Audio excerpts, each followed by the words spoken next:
Another lovely day.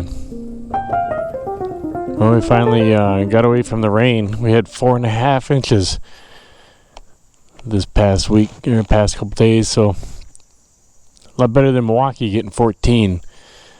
Man, they got flooded bad. Anyway, got to go to a Harley owners group meeting tonight.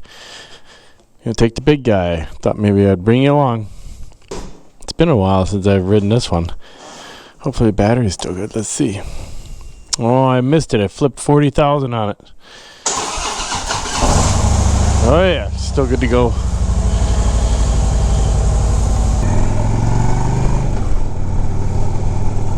This old bike's pretty dirty, sitting around. I think I had it out a couple weeks ago. Went for a ride with another friend of mine, and it's been a while since I've been out on this guy, though. It feels like gotta get used to that big heavy beast. It's not like that Sportster.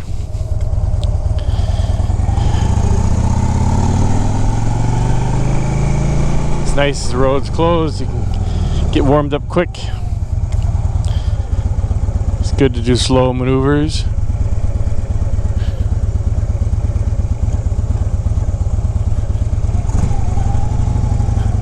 Ride that brake.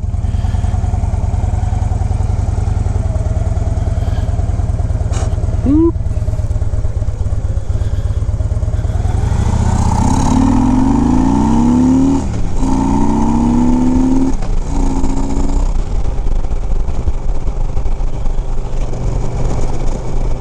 So the guy I went riding with a couple of weeks ago, he went out and bought another bike. He bought a brand new Honda Goldwing, the 50th anniversary. I haven't seen it in person yet. I've only looked at it online, and it looks pretty nice. Got a lot of options on it, a lot of buttons and gadgets and big handlebar controls with lots of stuff on it. And I think it's got all the bells and whistles and then some. Kind of sounded like somebody ordered it and had him put a bunch of add-ons on it, and when it showed up it was a manual transmission and not the DCT, and he realized that's not what I wanted. So a buddy of mine got a good deal on it, had all the extras. Almost sounded like they might have thrown the extras in almost for free. But Honda Goldwings are hard to find right now, which surprised me a little bit. But according to one salesman, Honda really hasn't gone back to pre-COVID numbers as far as production goes.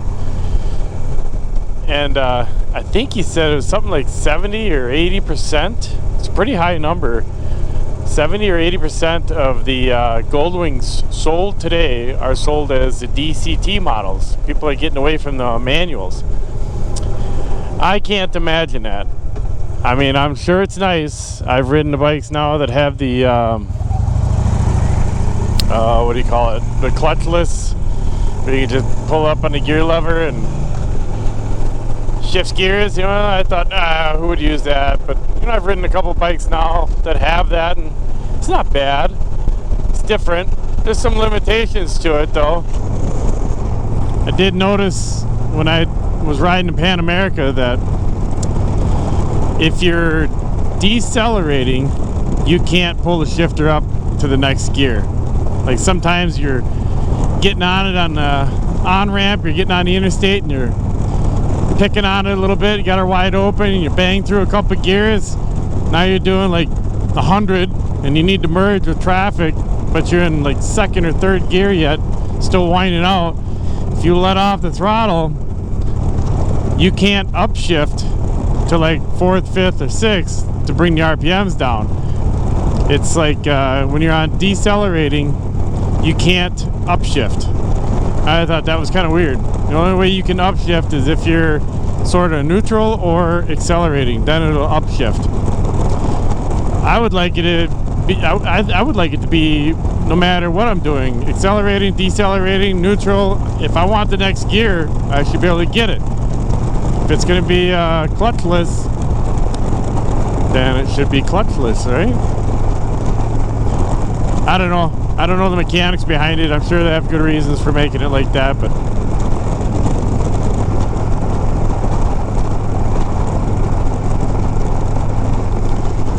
Pan America's a pretty cool bike. It's one of those I'd love to throw in a garage, but I'm not willing to give up the old Street Glide for it.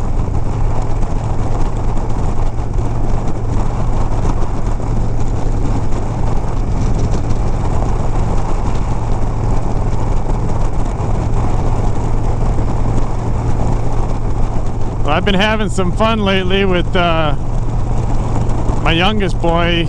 I got him into RC car racing, and I've been having fun going and watching him race, and he gets better and better every week.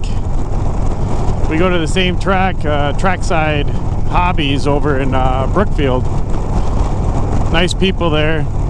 The owner and his son are really helpful and nice guys. They give you good tips and they're honest with you. They're not always about trying to just sell you more stuff, more gadgets. They'll tell you the truth. Do you really need it? Do you not need it? Because, you know, once you get into RC car racing, it can get a little bit pricey.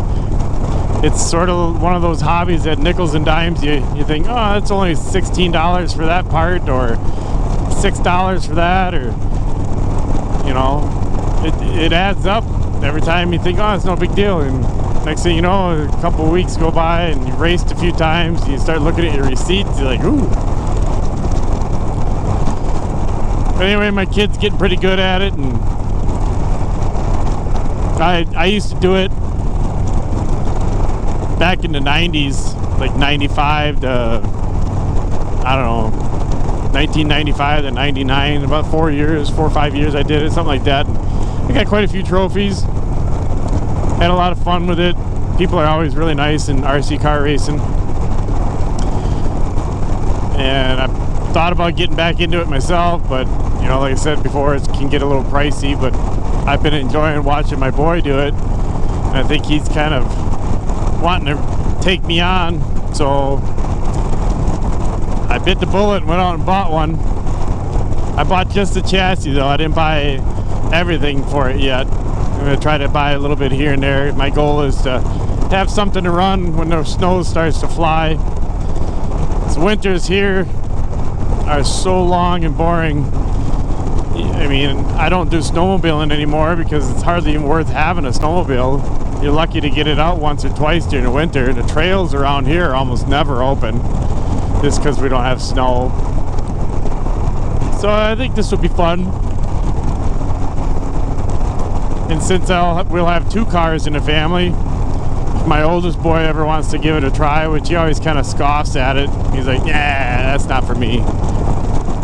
You never know though, if he wants to give it a try, he can always take my car and see if he can keep up with his brother. He's a little behind the curve now though. The youngest boy has learned quite a bit in the past few months that we've been doing it, so. Well, back to the Honda Goldwing. You know, I know some guys are giving him grief because he's one of the Harley riders with us, and he's always talked about getting one, and you know, that's always a big thing. Oh, you're not going to go out and buy a Goldwing or a Grandpa Glide, as some people call them, which I think is kind of a funny name. But I tell you what though, for the money, and I know I'm a Harley guy too, I love my Harleys, but for the money, man, the Honda puts a lot of stuff on it.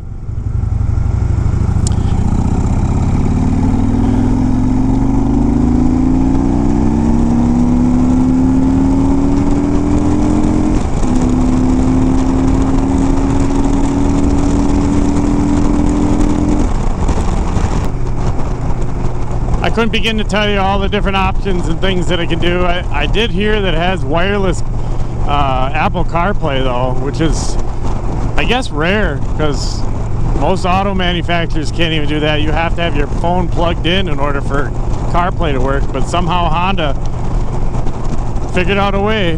I don't know how, but I suppose that's kind of a nice feature.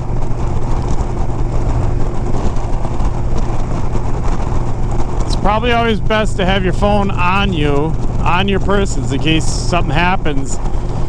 You can still, you get into an accident, and if it's connected to your bike and your bike gets smashed and that phone goes flying who knows where, and you're hurt, you need to call for help. It's good to have that phone on you. I know I'm a hypocrite saying that because I got a quad lock right here.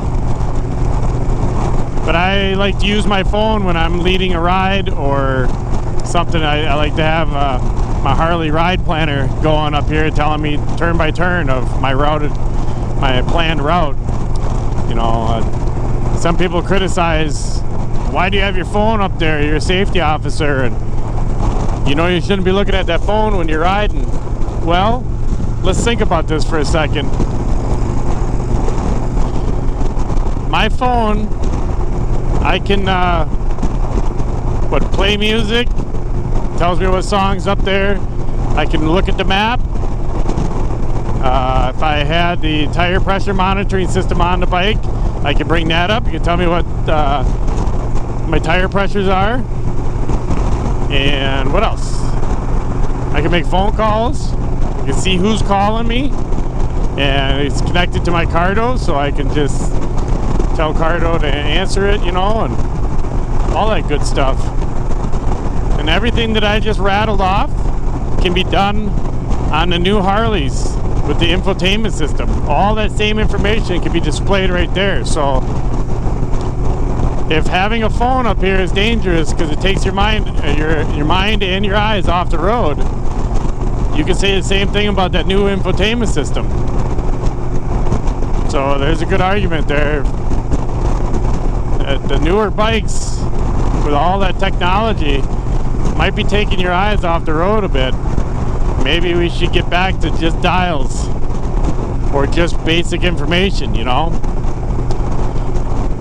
I think with the product like Cardo, we probably could get away from looking at the screen so much. And I think Cardo's only going to get better, or Sena, or any of the other manufacturers of these comm systems for your helmet. I wouldn't be surprised if someday even connecting to your friends and creating a group is going to get even easier with Cardo. I talked to those guys at the homecoming rally, and they really got a lot of ideas. They hear about a lot of ideas, so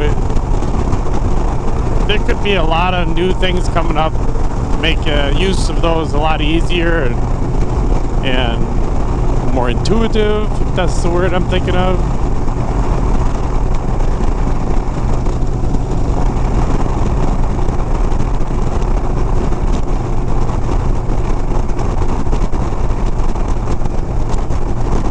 But the key is with Cardo or Sena or any of those comm systems, you have to wear a helmet. And why I wear a helmet, I would say 99.8% of the time.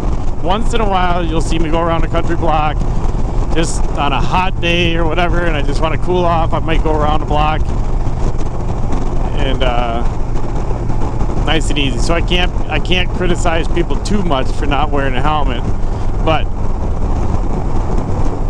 0.2% of the time is not very often you'll catch me without a helmet. I don't know why people would not want to wear a helmet. Met a guy last weekend. He's a neighbor. I don't know, he's a little ways away, but we delivered some hay to him, and him and his wife were on the bike, and the dog came out in front of them, and they of course lost control of the bike, hit the dog. Well, she was wearing a helmet, he wasn't, and it's been over a year, and he's finally out of the wheelchair. Still got a lot of brain damage. Probably will never become the person he was, or get back to the person he was. And it's unfortunate, but his wife, who was wearing a helmet, she's good. She's mentally good. I'm not sure how she is physically. I don't know what kind of injuries she had, but she's taking care of him, and God bless her for doing that. Anyway, wear your helmet, folks. Well, I'm here, so sorry. Didn't even see that guy. All right.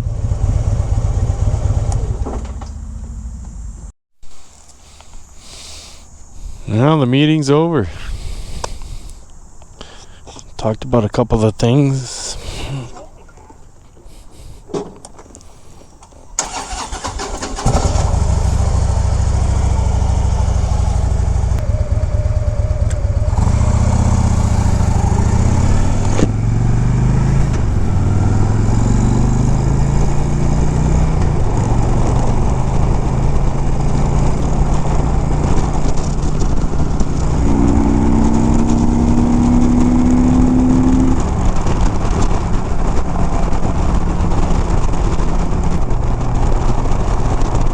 It's always fun to go to the meetings, I think, you know, and watch what these guys do.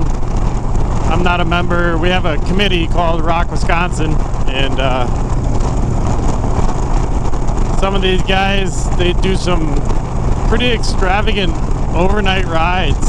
I think they're pretty good. I mean, it takes a lot of planning. They figure out the hotels, they figure out the entertainment sometimes, you know, taking a tour of this place or that place.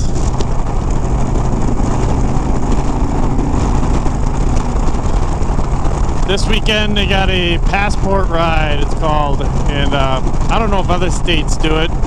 Probably do, but basically in the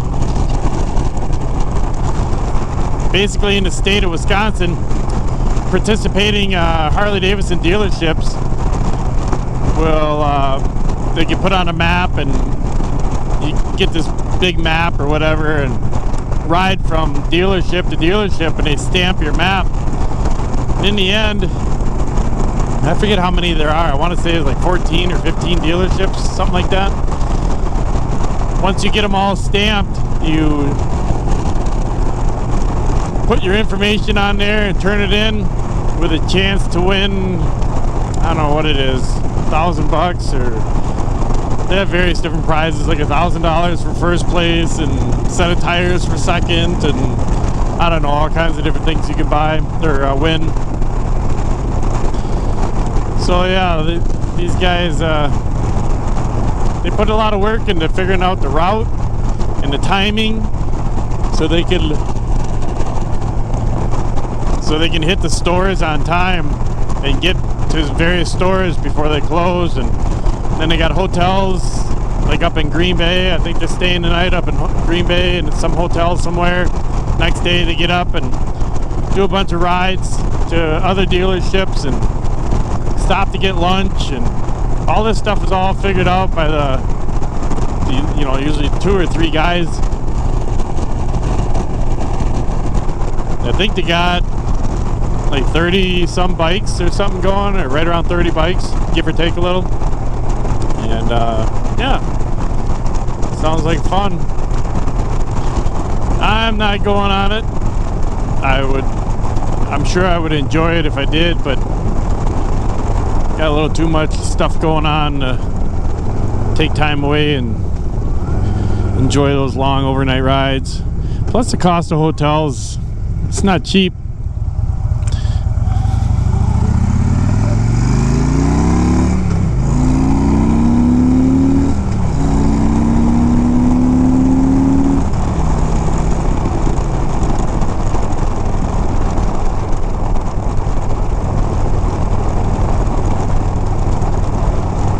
Some of these guys will spend 2-3 nights. Spend 2 or 3 nights in a hotel, you know, a couple $100 a night. That can add up pretty quick if you're not splitting the cost with somebody, or, you know, sharing a room if you're into that. Sharing a room. I don't think I'd like to share a room. I don't think anybody would want to share a room with me. I snore too loud. But yeah, hope they have a good, safe ride. Sounds like the weather is going to be good to start, and maybe a little rainy in the end. Sometimes I wonder if I have enough time to dedicate to the hog chapter. I like being a part of it. I like being on the board. I like being the safety guy. This year, with a few of my, I don't know what else you call it other than, I guess, medical issues with my vertigo and whatnot, I've been laying back on the rides. I haven't done as much riding as I'd like. I've been feeling a little better here in the last month or so. So hopefully I keep trending to feeling better. I try to eat better and get better sleep.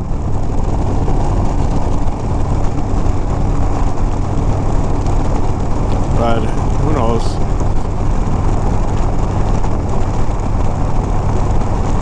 Maybe next year will be a better year for getting out and riding.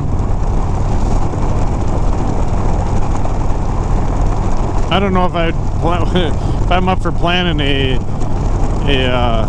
overnighter. I don't think I could ever be on that committee. A little too much stress. My favorite thing about riding is just getting on and going and not really having a destination. So sometimes I think about just planning a ride and call it the mystery ride. And we just go. Just for the day. Say, you know, I'm going to go to this area and this area. I have no idea where I'm stopping. But people don't like that. They kind of shy away. They want to have like an itinerary and they want it planned, and that seems to be what the hog chapter, at least our hog chapter, that seems to be what they respond to. Somebody that's organized it all. The worst part is people will go on these rides, they're all nice and organized, these guys put a lot of work into it, and then the people that are on it will complain. They'll complain about the food, they'll complain about, you know, how we're riding, sometimes even how you get to the destination. They don't like the route. It's like, you have no idea how much trouble these guys went through to try to figure out a nice planned ride. To talk bad about it or complain is just, yeah, it's too bad. I don't think I've ever complained about a ride, even if it sucked. If the road was terrible or suddenly a road was closed, we had to backtrack and then we had to stop and kind of figure out a new route. I mean, it's all part of the adventure. It's part of the journey. Who cares? You're out riding. You're out riding with other people that enjoy being on two wheels or sometimes three, you know. It's just enjoy it. Have a good time. It's amazing. People love to complain.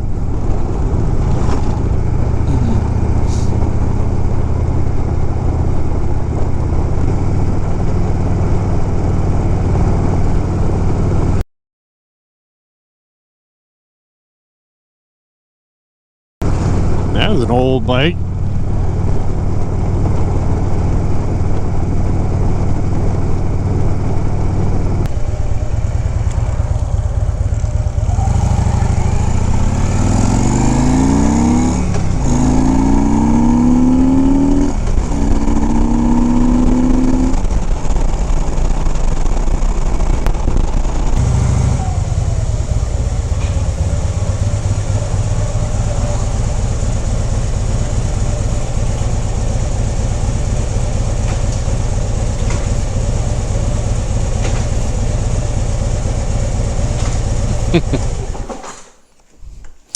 You never find neutral. Key is you have to find neutral before you stop. Or you buy a Honda. One of the two. Oh man, am I close over there? Yep.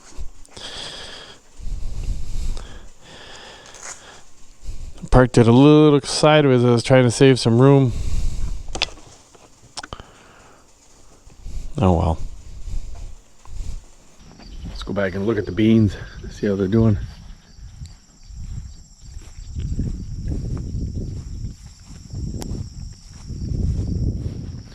So many of you guys riding motorcycles have the tradition of eating ice cream when you're getting to the end of your ride. Oh, there's a deer down there. And a GoPro ain't gonna pick that up.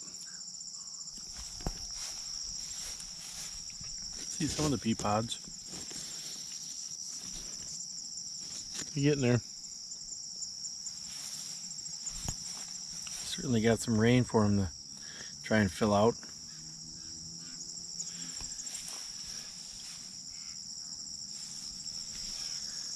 These beans are so tall, can't see, I suppose, because you're looking right at the sun. Some of them are so tall that they're starting to lodge a little bit. So you get that waviness of the field.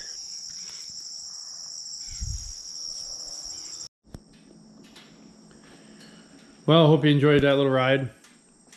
It's still pretty nice outside, so it was a good night for a ride. It's like 78 degrees yet. So, till next time, ride safe and get out there and enjoy it. Winter's coming.